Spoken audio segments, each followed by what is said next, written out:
자우로 인사 좀 하십시다. 우리 또 온라인으로 예배하는 분들 샬롬, 반갑습니다. 오늘은 말라기서를 좀 보겠는데요. 말라기서는 소선지서에 해당하죠. 구약 성경은 전체가 몇 권으로 구성되어 있죠.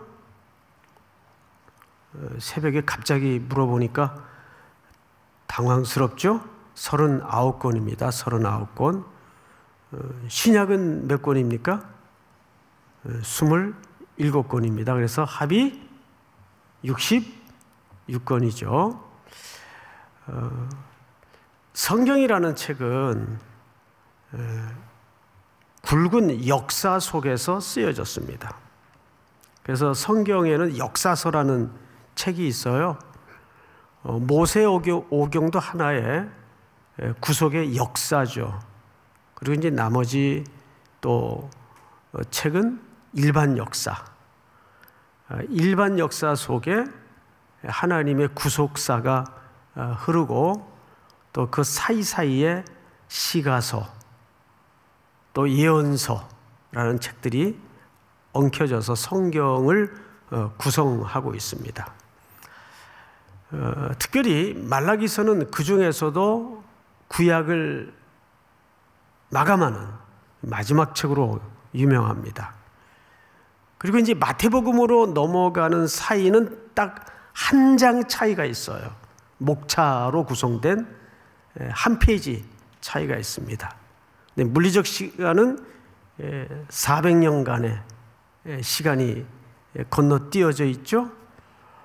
이 400년 사이의 시간을 우리는 보통 중간사라고 합니다. 중간사. 이 중간사를 특별히 공부해야 되는 이유는 왜 신약은 첫 책이 4권의 책으로 구성되었는가에 대한 설명이 이 400년 사이에 준비됩니다.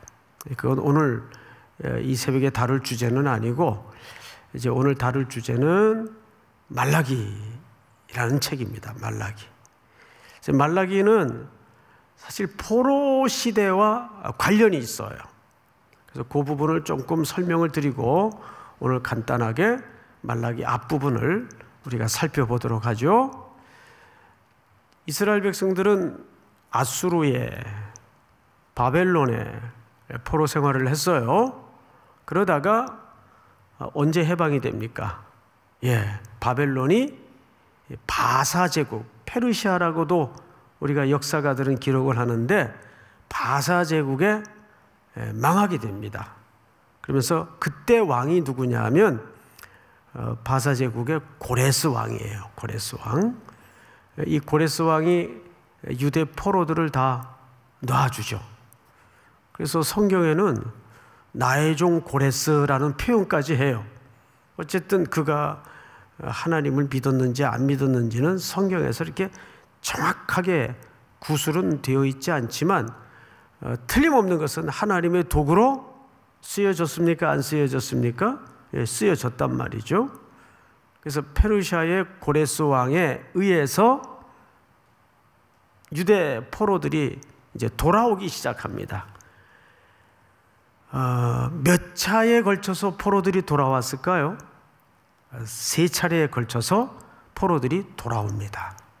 1차 포로 귀환, 2차 포로 귀환, 또 3차 포로 귀환 이렇게 나뉘어져서 돌아오게 되는데 그 중에 여러분 상식선에서 제일 신앙이 뜨거웠던 무리들은 1차에 돌아왔을까요? 3차에 돌아왔을까요?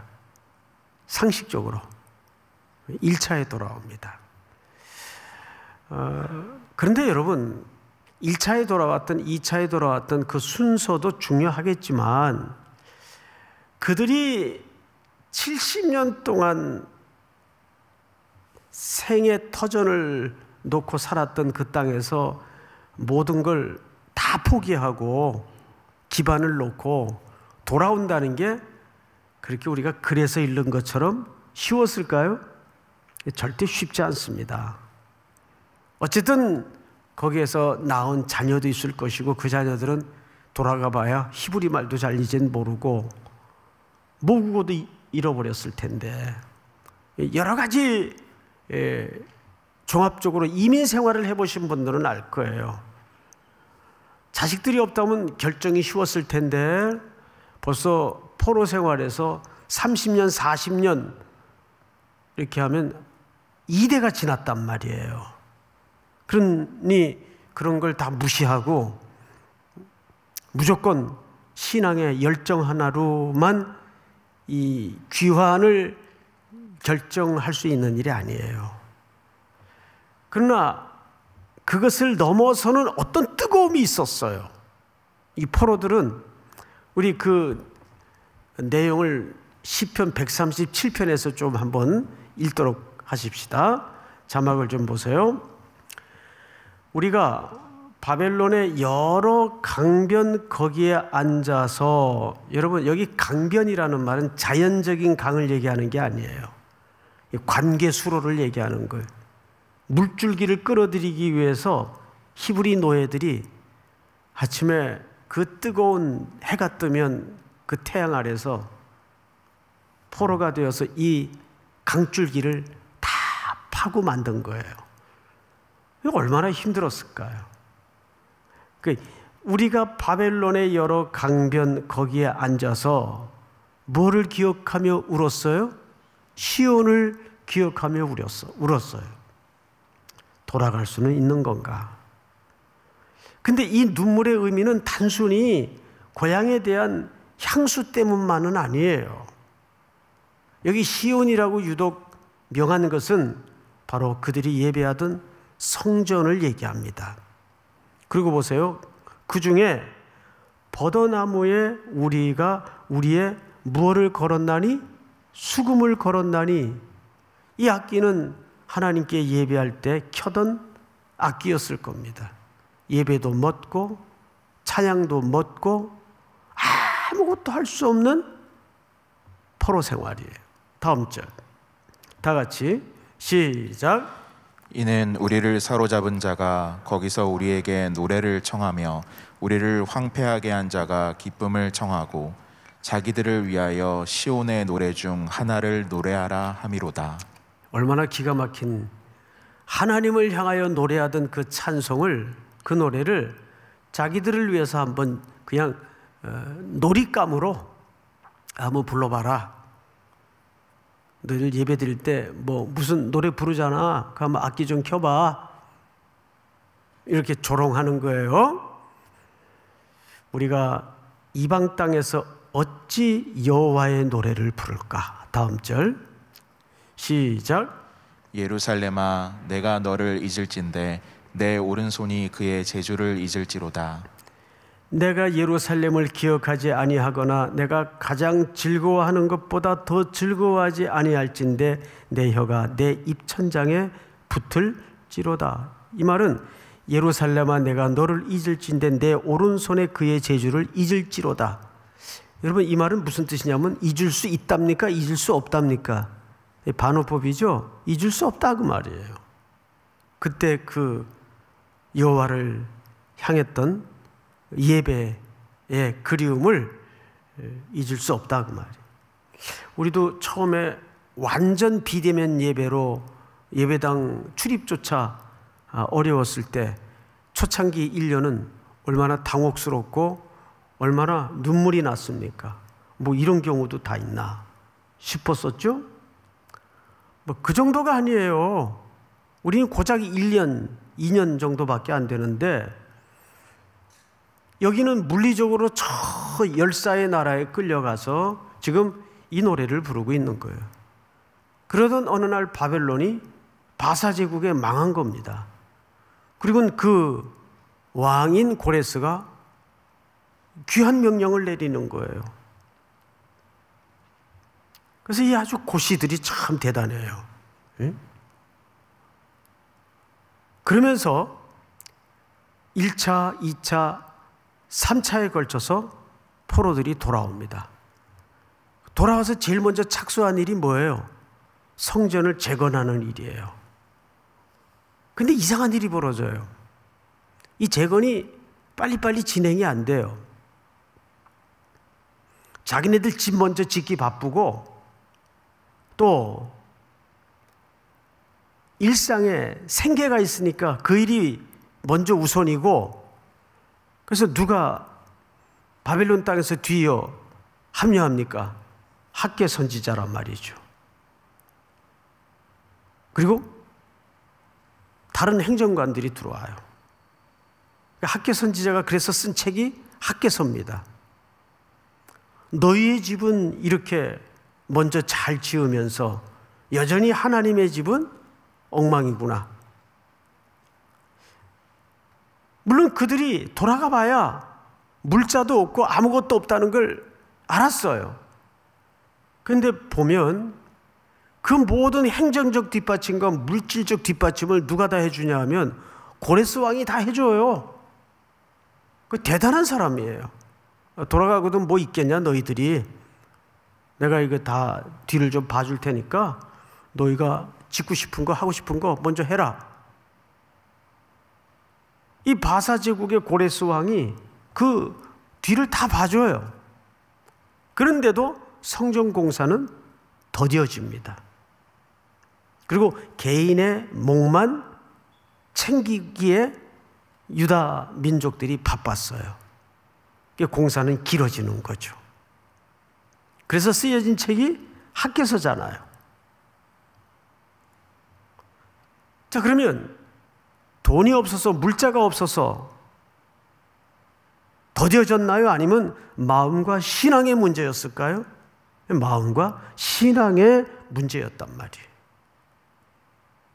근데 성경에는 구체적으로 명시가 없지만 이들이 그렇게 더뎌지게 된 데에는 그 시대에 쓰여졌던 성경의 문맥과 문맥 사이의 글들을 유심히 검토해 보면 결국 그 문제도 신앙의 문제였어요. 우리는 여기서 한 가지 좀 이렇게 폭넓은 성찰이 필요합니다. 자, 방금 우리가 시편 137편을 보면서 포로 생활 때 얼마나 그 시온 성에 대한 그리움이 컸으면 그렇게 절절한 가사를 담아서 기록을 했을까? 그리고 고레스 왕에 의해서 귀한 명령이 떨어졌을 때 우리 민족이 해방을 맞이한 것 이상의 큰, 우리 어디 끌려간 건 아니잖아요. 물론 전쟁통에 끌려간 일부의 백성도 있지만 대다수의 백성들이 여기 살았단 말이에요. 그래도 그때 맞이했던 그 해방은 감격이었어요. 바닷물이 춤을 추고 그 노래를 보면 참 가사가 대단하잖아요. 그런데 그들이 얼마나 큰 감격으로 돌아왔을까요? 문제는 그 감격이, 그 감동이 오래 가지 못했다는 거예요. 그래서 우리는 여기서 한 가지, 왜 좀 넓은 성찰이 필요한가 하면, 사람이 신앙생활을 하면서 자기가 겪었던 은혜의 눈금, 어떤 절박했을 때 그 절박함 때문에 가졌던 어떤 감격, 이런 것들이 우리 신앙을 유지하거나 지탱해 주지 못한다는 거예요. 우리는 내가 어떤 절박했을 때 은혜를 경험하면 그 절박했을 때 내게 주어졌던 은혜의 눈금이 내 삶을 그냥 획일적으로 지배해버리는 이런 신앙의 패턴에 고착되는 경우가 굉장히 많습니다. 그런데 여러분, 하나님은 우리의 은혜의 경험치의 눈금이 가져다 주는 것보다 훨씬 높고 넓고 깊으세요. 믿습니까? 정말 은혜를 받는 사람은 늘 그 자기가 받았던 은혜를 항상 신선하게 만들 줄 아는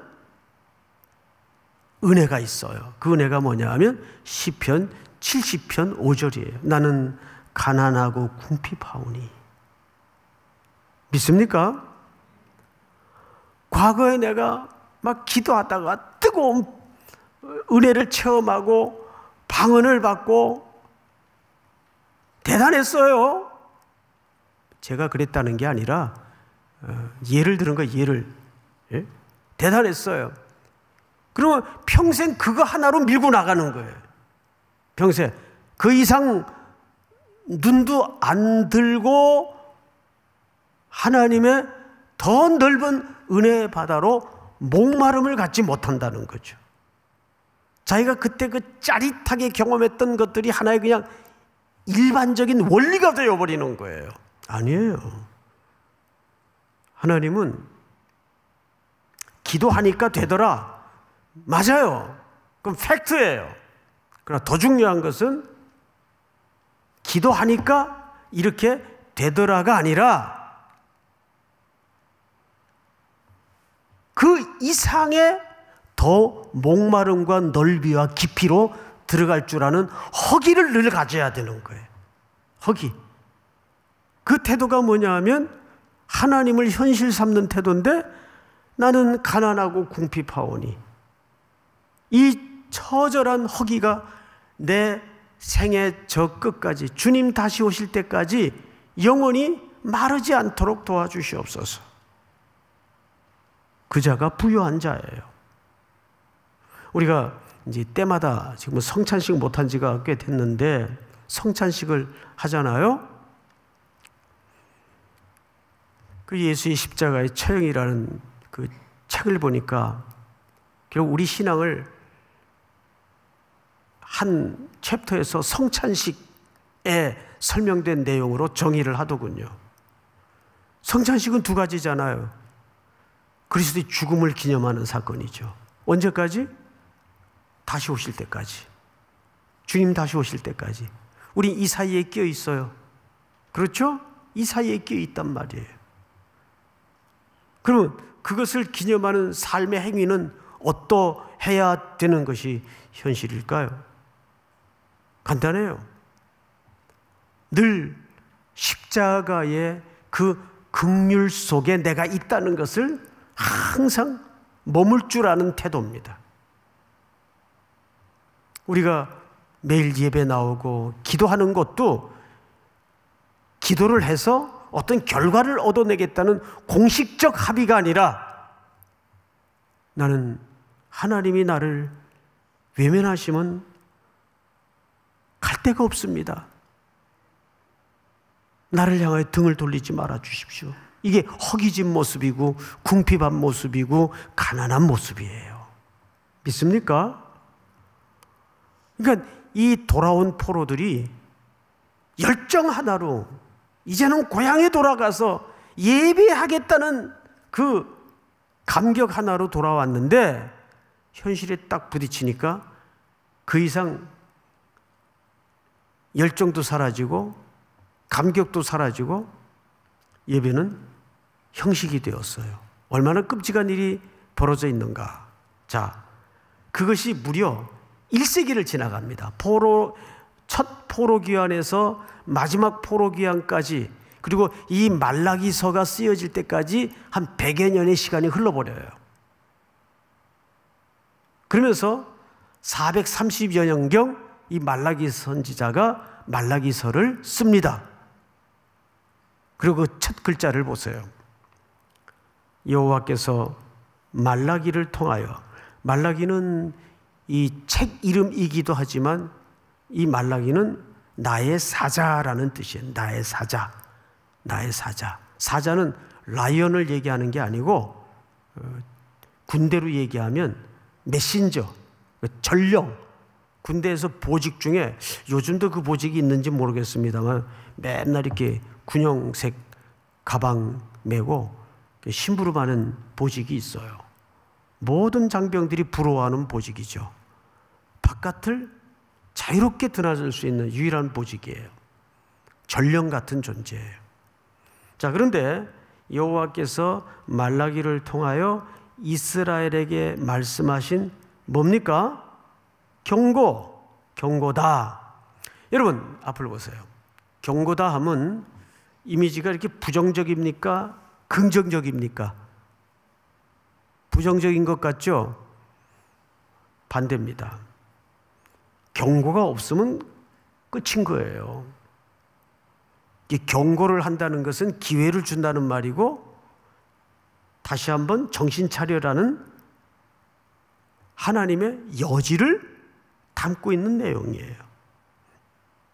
그런데 이 말라기 선지자의 그 말라기 내용을 들여다보면 이 경고는 정말 마지막 경고였어요.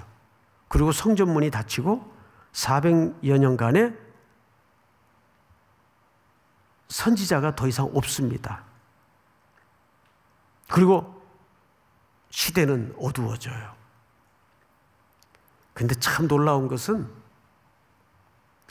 하나님은 성전문이 닫혀진 칠흑 같은 400년간의 어두운 역사 속에도 하나님의 구원의 준비를 꾸준히 해놓으셔요. 그 사이에 들어섰던 제국이 어떤 제국이죠? 알렉산더의 헬라 제국입니다. 지중해 전체를 다 먹죠.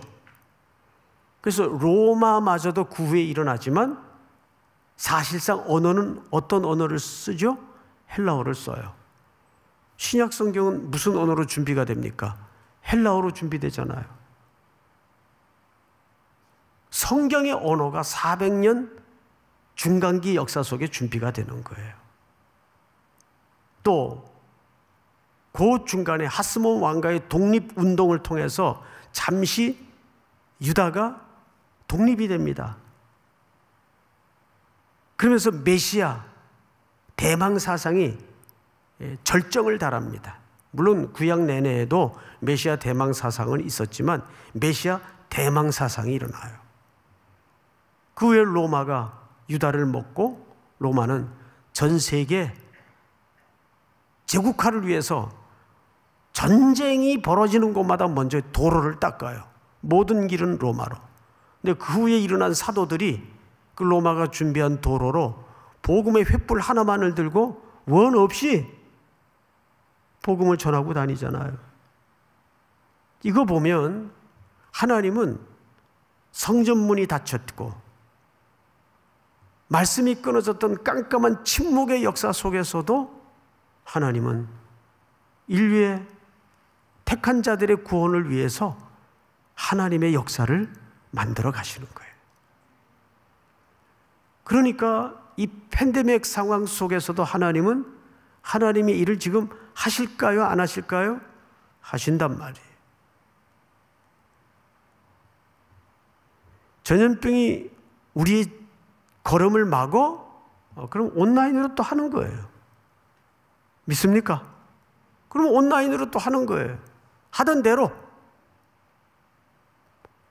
그런데 말라기 선지자를 통해서 이 마지막 경고, 이 경고라는 말 속에는 이런 의미가 있어요. 무거운 것을 들어 올린다. 무거운 것을 들어 올릴 때는 가벼운 마음일까요? 무거운 마음일까요? 무거운 마음이죠. 그러면서 이제 경고의 메시지를 한 두 가지 정도 차원에서 날립니다. 2절 같이 한번 읽어보십시다. 시작. 여호와께서 이르시되 내가 너희를 사랑하였노라 하나 너희는 이르기를 주께서 어떻게 우리를 사랑하셨나이까 하는도다. 나 여호와가 말하노라 에서는 야곱의 형이 아니냐 그러나 내가 야곱을 사랑하였고. 네, 여기까지입니다. 첫 번째, 하나님이 첫 번째가 이런 말씀을 하세요. 이스라엘 백성들에게 내가 너희를 사랑했다. 사랑했다. 사실은 징계처럼 보였던 바벨론 포로 시간도 하나님이 사랑해서 역사의 불구덩이에 그들을 고쳐내기 위해서 넣었던 시간이었어요. 그런데 이스라엘 백성들은 그 의미를 포로 기간이라는 혹독한 역사 속에서 조금이나마 깨달았지만 그들은 돌아와서 또 여전히 옛 삶으로 돌아갔습니다. 형식적인 예배, 우상 숭배. 여러분 생각에는 그럴 거예요. 아이, 그렇게 혼이 나고도 또 우상 숭배를 했단 말인가? 이게 이스라엘 얘기가 아니라 우리의 얘기라니까요. 이게 이스라엘 얘기가 아니라 우리들의 얘기란 말이에요. 그렇게 하나님은 우리를 사랑하셨대요. 근데 이스라엘 백성들이 이렇게 얘기를 합니다. 주께서 어떻게 우리를 사랑하셨나이까? 이 말은 무슨 뜻인가 하면, 하나님 우리를 정말 사랑하셨군요. 근데 어떻게 사랑해 주셨는데요? 라고 질문을 하는 게 아니에요. 이게 어긋장을 놓는 거예요. 경상도 말에 이런 말이 있어요. 이런 표현이 있어요. 언제에. 그건 시기를 묻는 게 아니에요. 언제에. 그 말은 언제 그런 일이 있었냐 그 말이에요. 부정적인 표현이에요. 질문이 아니고 어떻게 우리를 사랑하셨는데요? 물어보는 게 아니에요. 언제 하나님 우리를 사랑했습니까? 그 뜻이에요. 그러면 여기 이제 이 간격이 첫 번째 이스라엘 백성들의 문제예요. 하나님은 시건치 아니하시고 거짓을 말하시는 분이 아니죠. 하나님은 틀림없이 이 백성들을 사랑하셨어요. 근데 그 하나님의 방식과 하나님의 그 밑바닥의 의미를 이 백성들이 못 알아채고 못 알아들었어요. 어떻게 우리를 사랑하셨습니까? 물어요. 그러자 하나님이 꺼내놓은 대답이 뜬금없이 에서의 이야기를 꺼내고 야곱의 이야기를 꺼내요. 이 이야기를 여기서 왜 꺼내는가를 우리가 좀 이해를 가지고 오늘 본문을 마저 볼 필요가 있습니다. 그 부분을 다시 읽겠습니다. 나 여호와가 말하노라. 2절 하반절입니다. 에서는 야곱의 형이 아니냐. 그러나 내가 야곱을 사랑하였고 에서는 미워하였으며, 이렇게 돼 있어요. 여러분, 하나님이 사랑했다 미워했다라는 개념은 무슨 뜻인가 하면 신학적인 표현인 택함과 유기를 우리 인간의 언어로 수사적으로 이해시키기 위해서 쓰시는 표현이에요. 이 똑같은 표현이 로마서 9장에도 등장을 하죠. 그들이 복중에서 무슨 선이나 악을 행하기도 전에 내가 누구를 택하셨어요? 야곱을 택하셨고 에서는 미워하였다 그랬어요. 그 미움의 반대가 뭐죠? 하나님의 택함을 입은 거예요. 그것이 어느 날 우리에게 불현듯 다가온 발견이에요. 이제 발견이라는 말을 쓴 이유가 있어요. 그것은 우리가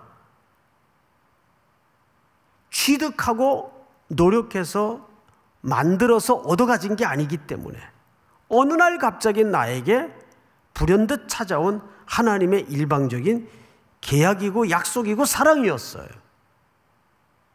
그러나 에서는 거기에 들지 못한 것을 유기했다 또는 택함받지 못했다. 그 주권은 하나님께 있는 겁니다. 거기엔 피조물인 택함을 입고 사랑을 입은 우리 쪽에서 가타부터 할 영역이 아니에요. 하나님이 그 근본적인 얘기를 지금 하고 있는 거예요. 내가 너희를 택했고 너희를 사랑하지 않았느냐? 그러면 구원론적인 차원에서 이보다 더 근본적인 하나님의 사랑을 또 다른 말로 표현할 수가 있나요? 그럼 불가능합니다. 이 원천의 현장을 거슬러 올라가면 창세기에 두 형제가 등장을 해요. 이삭의 아들이 쌍둥이 아들이죠. 에서는 털이 많고 외향적인 성격인지라 늘 사냥을 좋아했고 사냥을 통해서 아버지의 별미를 제공했던, 그래서 아버지가 유난히 사랑했던 아들이 에서입니다. 어느 날 사냥하고 돌아오니 허기가 얼마나 좋겠어요. 근데 마침 야곱이 붉은 음식을 만들고 있었어요. 야곱, 나 좀 먹자. 그런데 그 허기진 형의 그 단순한 제의에 곧 순간인데 야곱이 제안을 합니다. 형, 배고프지? 그러니까 내가 달라 그러지? 그러면 내가 줄게. 대신 조건이 있어. 형 장자의 명분을 내게 팔아. 그러니까 에서가 야, 그게 뭐 대수냐 하고 줘버려요. 너 가져라. 그리고 한 끼 음식으로 한 끼 허기를 채웁니다.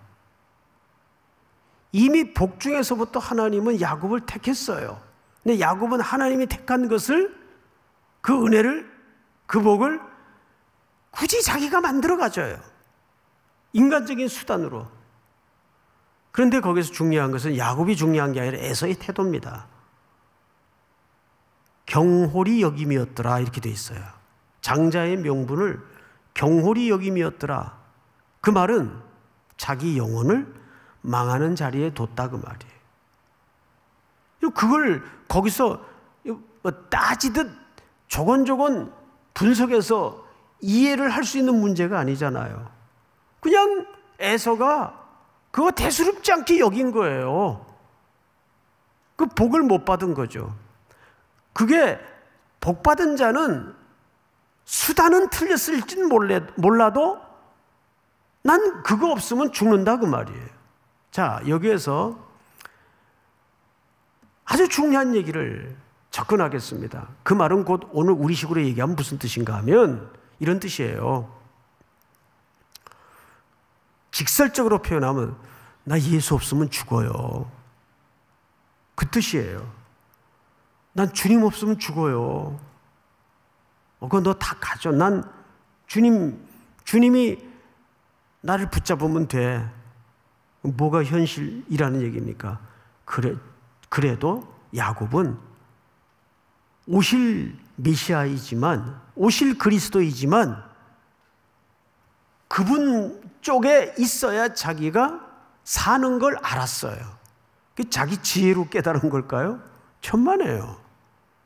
은혜를 입었기 때문에 가능했던 결정이었습니다. 그러니까 가난하다는 것은 딱 직역하자면 한마디예요. 나 주님 없으면 죽어요. 주님 없으면 죽어요. 주님이 내 현실입니다. 어제 새벽에도 테바에 뭐가 없었어요? 키가 없었어요.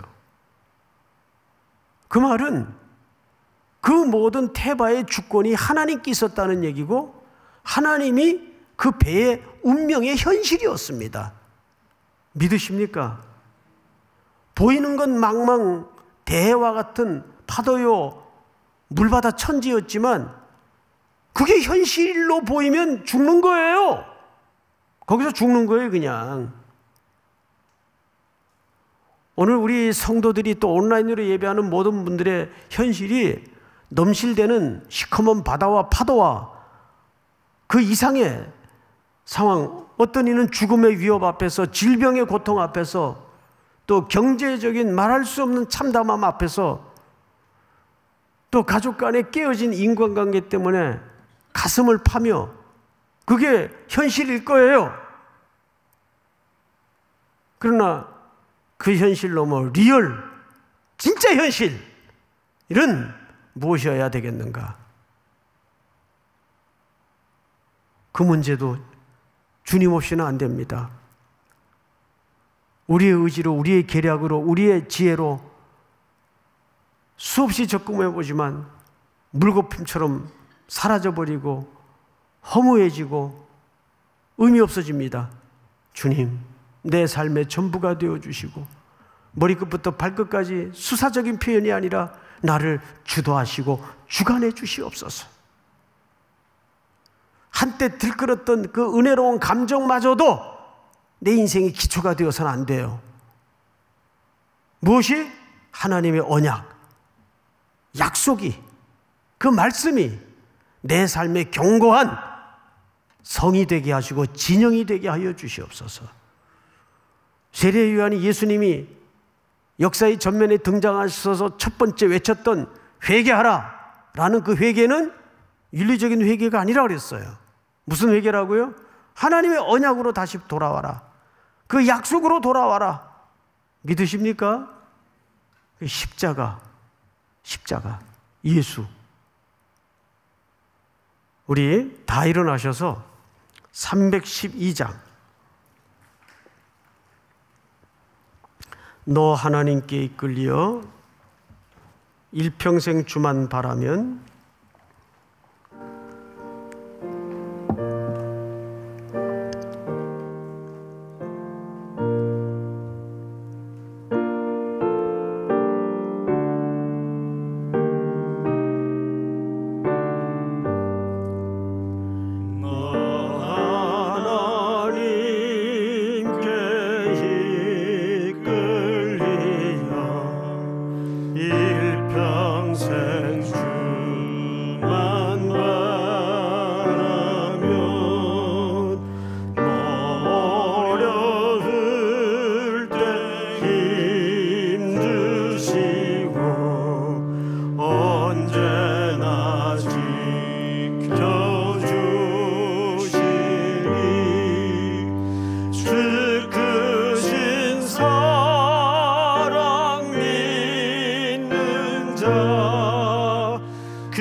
서신처럼 한번 기도합시다. 다 같이 기도합시다. 오늘 주신 말씀 속에 내 받은 은혜의 눈금, 그때 잃었던 내 마음의 감격, 감동이 우리 신앙생활의 기초가 되지 않도록 도와주시고, 하나님이 나에게 약속한 언약의 말씀, 그 말씀이 나를 버티게 하시고 나를 붙잡아 주시옵소서. 말씀에 묶이는 삶이 될 수 있도록 도와주시옵소서. 그 언약은 반드시 하나님의 고집스러운 열심으로 성취되고 이루어질 줄을 믿습니다. 오늘도 주신 말씀 붙들고 우리가 열정이시고도 감격이시고도 은혜가 희미해져도 살아있는 하나님의 말씀을 믿고 그 말씀대로 이루어지리라는 주님만 바라는 허기진 마음을 매일 새롭게 하여 주시옵소서. 오늘도 나는 가난하고 궁핍합니다. 과거에 받았던 은혜, 과거에 받았던 경험들, 이런 것들이 나의 모든 신앙생활을 지배하지 않도록 도와주시고, 오늘도 우리는 제로에서 나는 가난하고 궁핍합니다. 내 모든 머리끝까지 삶의 문제를 주님 앞에 내어놓습니다. 십자가의 복음만 붙들 수 있도록 인도해 주시옵소서. 언어의 장난이 아니고 선포가 아니라 예수 그리스도가 나의 현실이 되게 하여 주시옵소서. 우리 한번 주여 부른 다음에 기도합니다. 주여.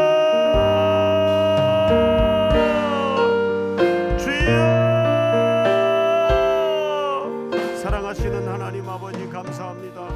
오늘도